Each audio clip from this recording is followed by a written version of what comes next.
It could be a good reason why you wouldn't get a hearing, or you wouldn't have a meeting, or you wouldn't have debate on a Senate bill. But to not refer it to the committee at all deprives the committee chairman of the ability to even make that decision. There can be no balancing. It's one man's decision as to what can and cannot be worked on. And so we've seen House bills that are matched Senate bills that are over be passed over. And what that means is you're making the Senate take an additional day of debate and to essentially debate a bill twice whenever it could have been debated once in each chamber. And to clear up a misconception that some people have a misconception of thinking, okay, if the House passes House Bill 100 and there's the Senate Bill 100, and they're the same piece of legislation, and the Senate passes it and the House passes it, that there's some process where those bills can be put back together and they can go to the governor. It just doesn't work that way. There are some mechanisms in each chamber to speed up the process of moving a bill through if it has a companion. It's called over and eligible, but that only moves a bill from the time it's voted out of committee to the floor quicker. So it kind of gets you over all the scheduling requirements. It really doesn't give you much of a shortcut at all. I mean, it isn't even a shortcut, it's just an efficiency. Go ahead. Is this an intentional tactic of Strauss's to? Absolutely. Against whom? Against Patrick and the Senate. What we know about I mean, specifically Strauss, but then certain of his closest allies in the House, is that they are not conservatives. They do not agree with the highest majority of the major issues that most of the grassroots care about.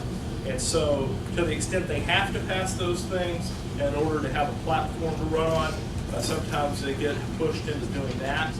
But to the extent that they can increase the chances of killing legislation that is good for the people, and remember, good for the people and bad for the lobby.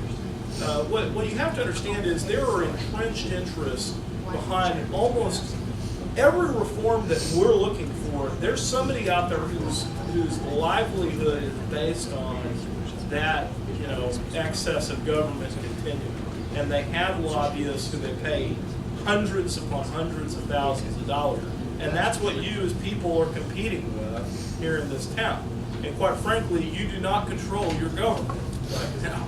I mean,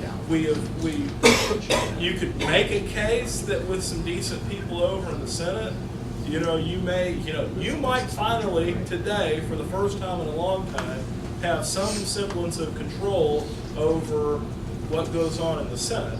And whenever the people get really riled up about some issue, then the politicians follow. But from a day-to-day, bill-to-bill standpoint, the processes are set up to move those pieces of legislation that benefit the lobby and to kill those pieces of legislation that threaten all of those financial interests who have a stake in government. A lot of times you hear this phrase around Austin, we met with the stakeholders.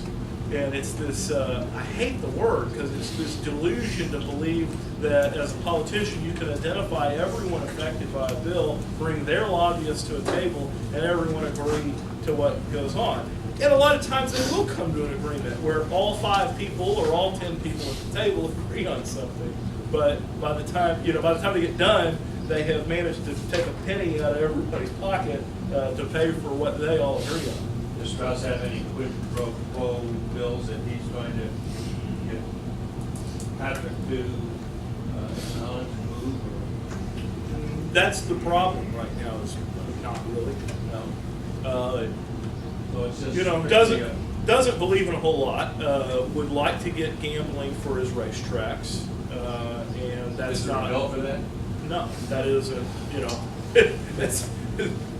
I've heard the story that he said long ago that he was here only until they got gambling for Retama Park, and sometimes it makes you think, dang, maybe we need to get gambling at Retama Park.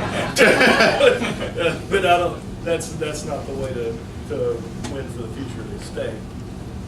Adam, do you have a question? I just, as far as gambling bills goes, the 2 of them were heard last week in the House Licensing Committee. Yeah, but nothing that's. I don't think they're gonna go anywhere. Casino but- gambling kind of stuff doesn't really have legs this session. Probably less so than it's had in a long time.